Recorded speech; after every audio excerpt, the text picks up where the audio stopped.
This is the Build a Vibrant Culture podcast, your source for the strategies, systems, and insights you need to turn your dreams into your destiny. Every week, we dive into dynamic conversations as our host, Nicole Greer, interviews leadership and business experts. They're here to shed light on practical solutions to the challenges of personal and professional development.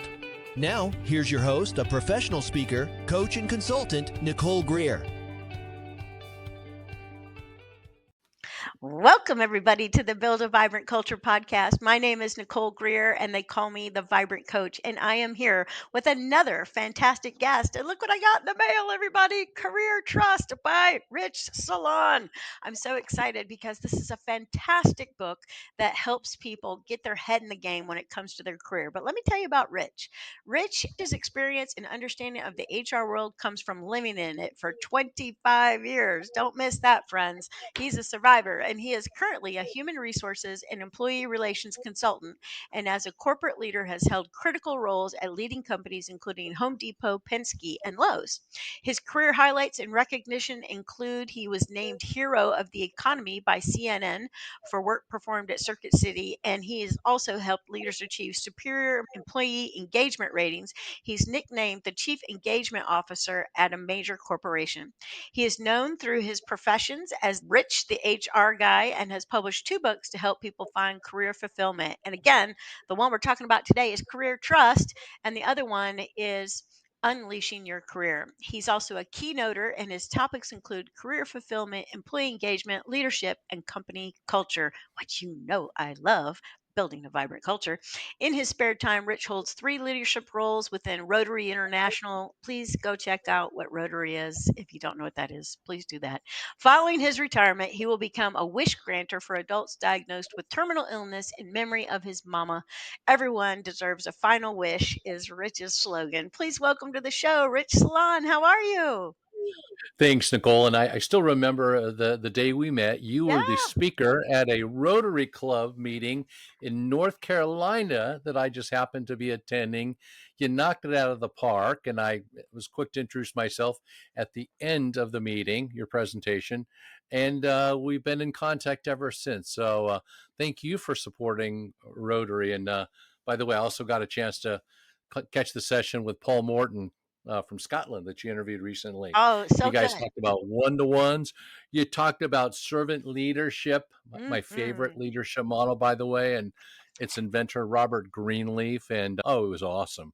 So Yeah. congratulations on the continued success. Oh, I'm so grateful. And we're going to talk about your amazing success. You've got 2 books out there. And y'all, this book, it's the kind of book that you don't read and that's it. You leave it sitting on top of your desk. And maybe at the beginning of your day, you open it up, turn to a random page, just read what it says. It's a little bit like a devotional, if dare I say that. So I love it. Okay, we picked some favorite chapters in here. And the first one is about disengagement. And the reason why we picked this one is because, hello, if you've been to the SHRM meeting, that's all we talk about is what's up with our employees. Why are they disengaged? So, what this means is our people are, and this is the name of the chapter, disengagement racing for the parking lot at 5. Rich, why is this happening? What's going on? What do you suggest? Help us. Yeah, unfortunately, the high percentage of our workers throughout all organizations, public or private, throughout our great country, are just not engaged in their work. So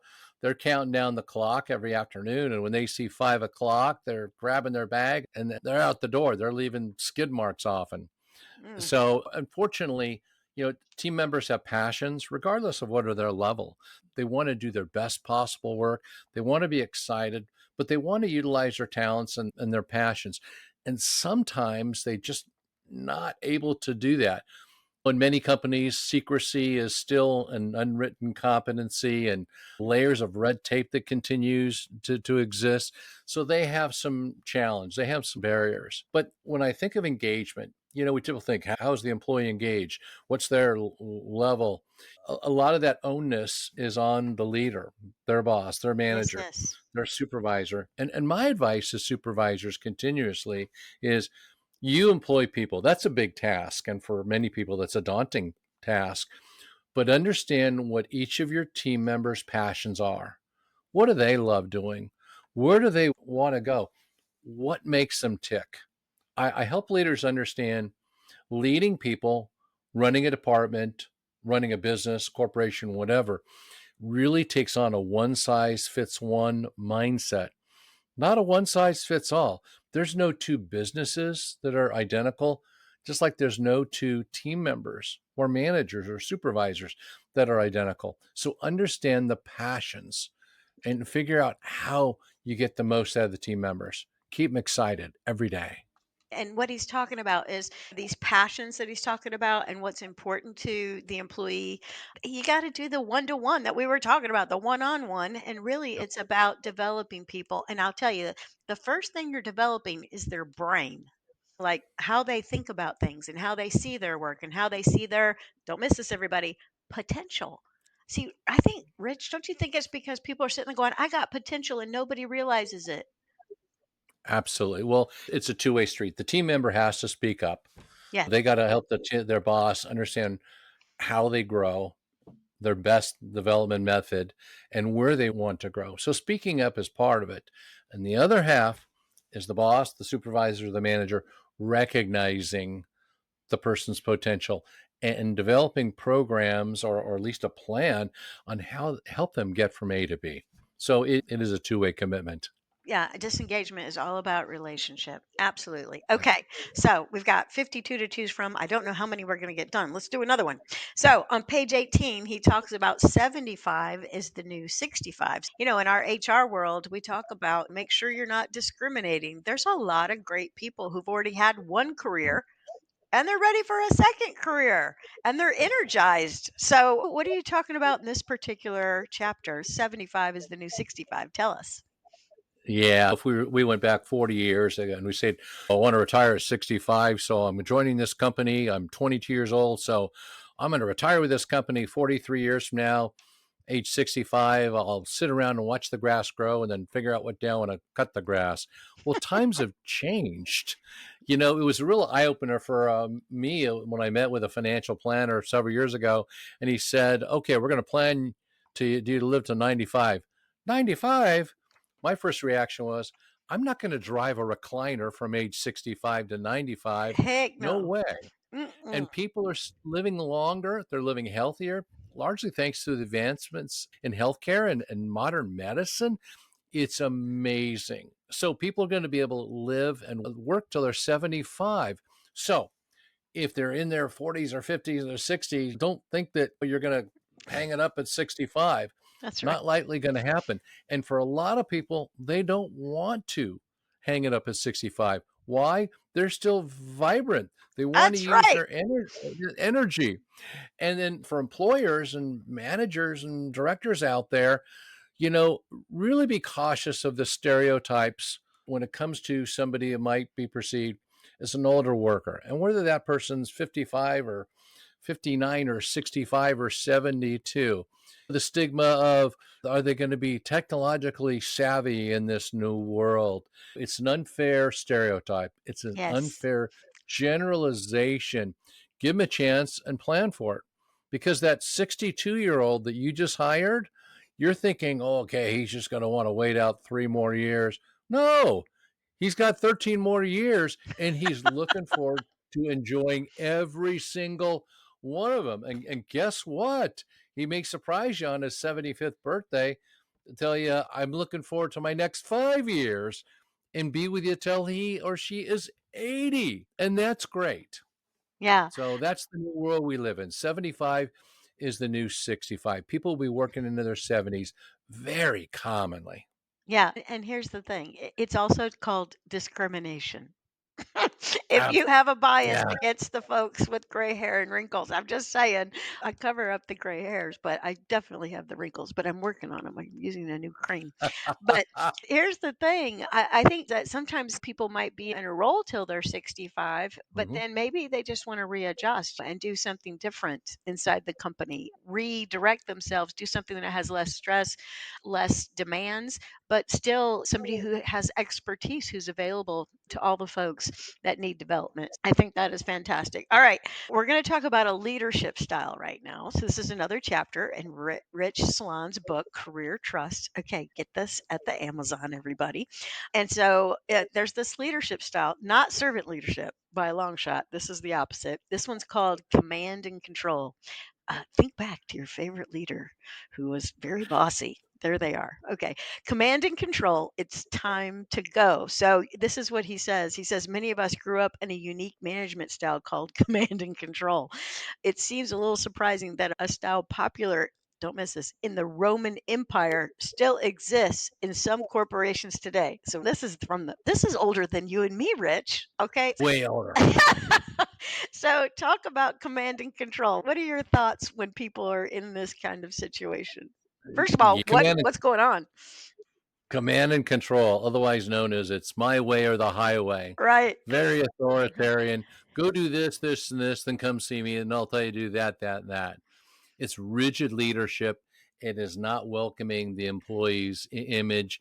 It is the work environment equivalent of a fax machine, and it is time to go. Right. Now, in all fairness, it still exists in the police, fire rescue, and the military. That's okay because that's a potentially dangerous position. There are lives at stakes. So police, fire rescue, and military, command and control is fine. But in the rest of the workforce, no, it's terrible. Right. Some companies still have it just because they never morphed out of it. And it's very, very unfortunate. It doesn't allow the team members any creativity, any initiative. So managers and leaders out there recognizing your team members today, they want input. They want to be part of the solution. They want to be part of the big picture. So the command and control method is just, it's an absolute dinosaur. Fortunately, there's a lot of great models still out there. There's the servant leadership model, which I'm a big fan of, a collaborative style. I even went to work for a company that, you can't say that the organization had a leadership style, but here is my impression of how we conducted ourselves, leadership. We made people feel important. That's it. Write that down, everybody. Make people feel important. It's amazing how far you can go with the organization. Yeah, I would totally agree. And I love the little examples you give in here. If you're like, I think I'm in a command and control environment culture. Let me see. Okay, so do you have this going on? Managers keep close of employee infractions. Right. We know how many points you have. Right. I work with a couple of companies that have this point system. Oh my gosh, they're point happy. You got a half a point today. Yeah. Catch them doing something wrong. Right. I can't go home today. I haven't caught my employees doing 3 things wrong each. So how could I end my day? That's right. That's right. And there's this old book, The 1 Minute Manager. If you listen to this podcast, I talk about it all the time. That's a good one too. All right. So Rich and I came Mm-hmm. up on that book, and in there it says manage by walking around and catch people doing things right. So I love that. All right. The other thing might be happening if you're in command and control, following decisions without questioning. And you said that before. It's my way or the highway. But if you ask a question, they're just kind of like, "Why are you asking a question? Just do it." Yeah. Exactly. Just do it, man. Yeah. And it doesn't work. Right. And here's the thing. I don't know what kind of resources you grew up to learn with, Rich, but my dad had a Funkin' Wagnall encyclopedia. That's what we had at the house. Nice. And don't miss this Gen X, Gen Y, all these people, they have the internet, people. They're so dang smart. We didn't know any Mhm. better to ask a question. We just thought, okay, that's how you do it. Just do what the boss says. Absolutely. Again, the work environment's just changed Right. so dramatically versus just follow the rules, fly below the radar, and plan on retiring from Acme Widget Corporation at age 65 with a nice gold watch and brand new lawnmower from your spouse. Well, that's different. People now, their life's work is often their legacy. It's what they leave behind. It's Hmm. what they're known for. So their career versus, they coached Little League for 17 consecutive years. Okay. Not a bad thing, but a lot of people want to be known for what they left behind professionally. How many careers did they help? Any new inventions, new patents, new ideas? They start a company. There's so much to be proud of in the spirit of a career. So that's what people want to be known for in the end. Yeah, 100%. Are you ready to build your vibrant culture? Bring Nicole Greer to speak to your leadership team, conference, or organization to help them with their strategies, systems, and smarts to increase clarity, accountability, energy, and results. Your organization will get lit from within. Email her at nicole@vibrantculture.com and be sure to check out Nicole's TEDx talk at vibrantculture.com. So you've got 3 actions to consider. One is getting rid of any rules that create fear, address the company culture, and remove components no longer valued. That one's interesting to me. When you say address the company culture, remove components no longer valued, can you give me an example of that? Because I love the idea. I am always talking about building a vibrant Mhm. culture, but maybe we need to tear something down before we build. Yeah, it's just anything within the culture, going through it for the fine tooth comb. It could be an expectations issue, could be an ethics issue, could be a company goals, could be the value proposition that the company operates under. Look at everything. You may find that it was written 25 or 30 years ago Yeah, when things were important, but what's important now? You might find structures that say you have to become a director before you can become a vice president. Or there may be a rule that says you have to be in your position for 12 consecutive months before you can transfer to another position. Well, wait a minute. where'd that come Companies from? change the companies change and they change fast. You have an opportunity and you're going to say no to Wanda Jean because she's only been in the job for 9.5 months. You're going to say no. It's a great role for you. Boy, we need you in that role, Wanda Jean. But unfortunately, you're 2.5 months shy of that 1 year mark. Get rid of it. That's right. That's exactly right. So, Now you've got me all fired up over here. So let's talk about a couple other things you need to look at in your culture. One is, are your core values boring, outdated, and are they character traits? So many companies I work with, Rich, it's like integrity, honesty, respect. It's like something that might be on the side of a yeah. police car or something. And I'm all about those things. But I have a cool client out in Colorado called Mineral Life, and they sell nutraceuticals, really great vitamins and supplements. And one of their core values, Rich, is mind the terrain, which means pay attention to your environment and then pay attention to you and to your body. They've got a whole thing. If you work there for 5 years, you get a month off a year for a sabbatical. Is that so Oh, cool? So you can yeah. take care There's of a there's a yourself. term. There's the term sabbatical. Where has that gone? That used to be quite popular, Right? but companies have kind of have left it. It's like a lot of companies no longer sponsor their team members or their leaders to participate in charitable organizations. I was in a conversation with one of my colleagues in Rotary just a couple of days ago and said it's amazing how Rotary has changed, that so many organizations, public and private, no longer sponsor their members to be a member of a Rotary Club. So, yeah, I think people are just become so busy at work. Organizations have piled on the duties. No question, it has simply become secondary. But I love that part of the culture because the culture really is the secret sauce. That's right. If the company lives the culture as it's designed, now some companies, the culture was designed by, the marketing department or the investor relation department 14 years ago, using language that sounded really, really good to attract stockholders. That's fine. We're not going to fault them. But guess what? It's 14 years later, using this example. Define the culture to make it work. And if you find that certain unwritten competencies are not viable, like secrecy, if you will peel back the onion and wow, sounds like secrecy is an unwritten core value of our company, blow it up, get rid of it, Hmm. fix it. Yeah. So, Yeah. And he's saying secrecy, and you're calling it a core value, and it is. It's like an unwritten one. Like it's there, but we didn't put it on the sign in the lobby. Yep. Yeah, but I couldn't agree more about secrecy. Again, I've said it many times on the podcast. It's just like having open book management. It is letting these smart young people and, people my age know what's going on inside the company. I mean, I can help you get those numbers up or down, whichever way they need to go, but I can't help you if I don't know what the numbers are.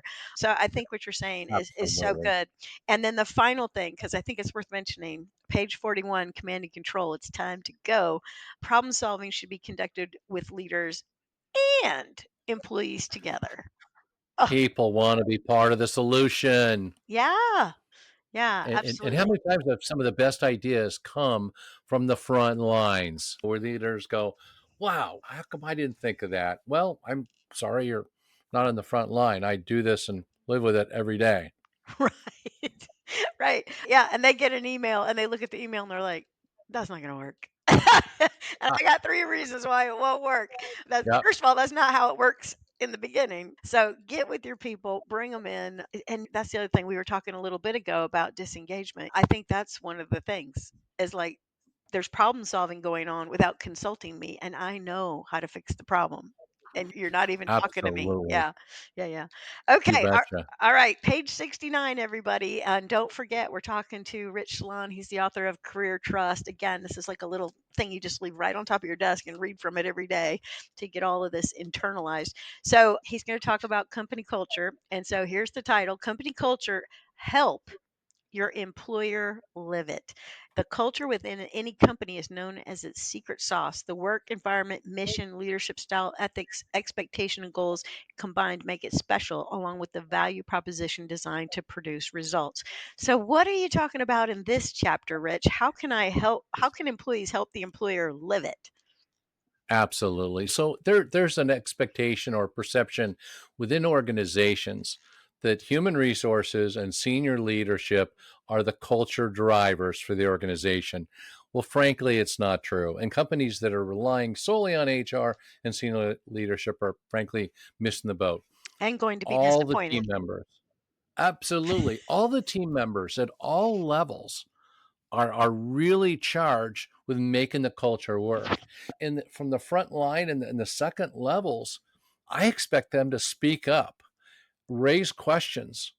For example, if the culture is not working as intended, if we do not have an open door policy here, we say we do, but we really don't, speak up, offer feedback, and team members at all level give feedback regarding your leader's performance on how they're doing and inspiring you and challenging you to make your career better and make the organization better. And at the same time, for leaders, don't expect your team members to speak up. So, team members are expected to speak up. Encourage them to speak up. Cultivate it. Get their ideas, get their feedback. Again, it goes back to team members want to be part of the solution. Hmm. So, foster that. Again, an employee just doesn't show up, punch their time clock, go home, come back Monday through Friday for 43 years and retire. No, they contribute a lot more than they think they do. So don't be shy. Yeah, I love it. And the thing that I would say too, in terms of help your employer live it, I think that the leaders need to ask the employees to help us live it. Absolutely. And so I totally agree. And again, I repeat myself. I repeat myself. Culture is like a one person at a time deal. We can say we want it to be vibrant and pick a word, but then it's like, what does it mean for a human to be vibrant? Or what if your culture is all about excellent research, your pharmaceutical company or something like that? How do we make each person an excellent researcher? It's like one person at a time builds the culture. So it's about that employee development and keeping them away from the disengagement, which is where we started. All right, everybody, let's go. We've got Absolutely. one chapter left, which is a career guarantee. A career guarantee. Hold on. And I'm kind of all over the place because, picking and choosing from all these goodies in here. Here it is: a career guarantee. Let me read the first little bit. Rich says, I often see people trying to upsize prospective career opportunities, whether it be employment, contract work, consulting, or self-employment. People have posted the question themselves and others as to the likeliness, guarantee, or a sure thing. Okay, Rich, is there a sure thing in the career path? Is there any such thing? Absolutely not. A sure thing does not exist. A career, a guaranteed success, guaranteed fulfillment, guaranteed happiness, it does not exist. And the Right. reason I wrote this chapter was to inspire people. Look, there's going to be a time in your career, probably multiple times, where you're considering a change. It could be a change from company A to company C, Mhm. from procurement to marketing, could go from from employment to consulting. Each of these are significant changes, and people want to size up the opportunities. Like, wow, is there a guarantee that I'll be happy? Is there a guarantee I'll be successful? Is there a guarantee that I will find this role fulfillment? And the answer is no. It's not 100%. So No. you really just need to, we roll the dice in most things in life that we do. So a career, whether changing vocations or organizations or areas, fields, the same thing applies. Size it up the best you can, but a mathematical formula on a spreadsheet, it's not going to help you determine the right career move to make, or whether the move that you're pondering is going to be guaranteed successful. So size it up, get some feedback, look at yourself in the mirror, and make a decision. But each of us has to step off a ledge a little bit when we consider making a change. Well, now, why make a change? Think back. Think of your Mhm. friends, your colleagues, your coworkers. How many of them have done the same job for the same company their entire career? I think you'd be shocked to find more than one. People change companies, people change fields, people make wholesale changes. Some people take time off, go back to school, and do something completely different after they return. Mhm. So you will make changes in the course of your career.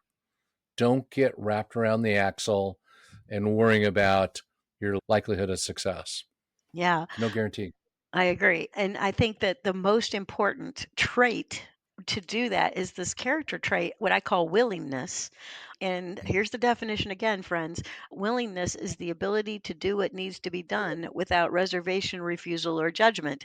And sometimes people are sitting around, they are disengaged, and they do have a command and control boss. And they're like, what do I Mhm. do? And I'm like, get your resume together. Odds are you could find something fantastic. And I think here's another thing about this, Rich. I don't know what you think, but in my career, I had a great career. I still have a great career, but like when I was working for other people, I wasn't entrepreneurial. I got asked by people, would you come work for us? But it was because I had this reputation of being willing to do anything and try Yep. stuff, right? And people say, well, I've got a family, I've got a husband. I had all that too. And I would just go home and say, hey, you want to move to Florida? And he's like, yeah, there's lots of golf courses in Florida. And so we moved to Florida. But people like they put all these weird, I don't know, barriers around themselves when there's a lot out there. But you got to do something you've never done before. Absolutely. I said no to relocation. I'm a recovering Californian. I said it. So lifelong Californian. Then we had an opportunity to move to Virginia. My employer wanted me here. So yeah, me and the family, my wife and kids, we moved from California all the way to Goochland, Virginia. Yeah. And it was 18 years ago. And it was a terrific move. And the company did go out of business, Circuit City, about 3.5 years later, which was unfortunate. But as part of the unwinding, they asked me to stay on, and they asked me to close down the distribution centers. I said, fine. And close down the service centers, fine.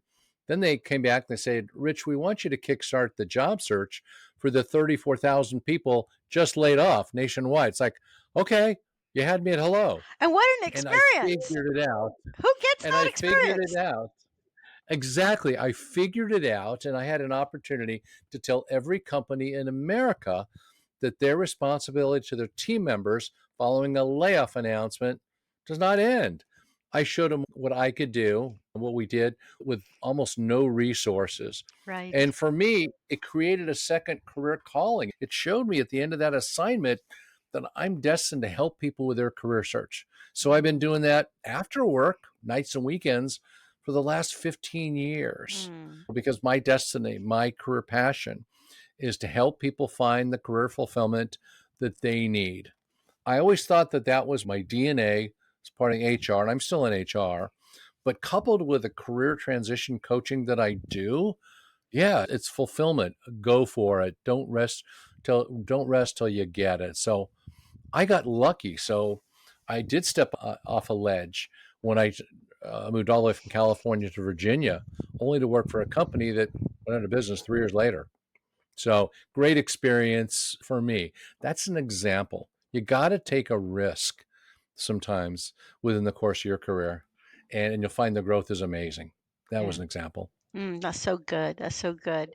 All right, we are at the top of the hour, and I know everybody's like, "Wait, what? Rich, one more nugget. Do you have one more nugget for us? What would be the final nugget that you would give to the folks who Yeah. are listening?" Take off the blinders and keep them off when it comes to the course of your career. Mm, So many people, they focus on their limitations. They'll come up with a long list of things they cannot do. Then they'll mhm. come up with a short list of things they feel they can do. So that list of capabilities should be much longer than your list of limitations. Focus on your capabilities, not your limitations. That's so good. Good advice from the author of Career Trust, Rich Salon, Rotarian extraordinaire, and a great HR buddy of mine. All right, everybody, this is where you can find Rich. He is on Facebook. He's also on the Twitter, which is now the X, by the way. The X. It'll be in the show notes, people. He's also on the Instagram, on the LinkedIn, Rich Salon, SPHRSHRMSCP. He's got all the letters after his name. He knows what he's talking about. So check out Rich. Rich, thank you so much for being on the Build a Vibrant Culture podcast. I'm so grateful. It's been great, Nicole, and until we meet again. All right. Thank you.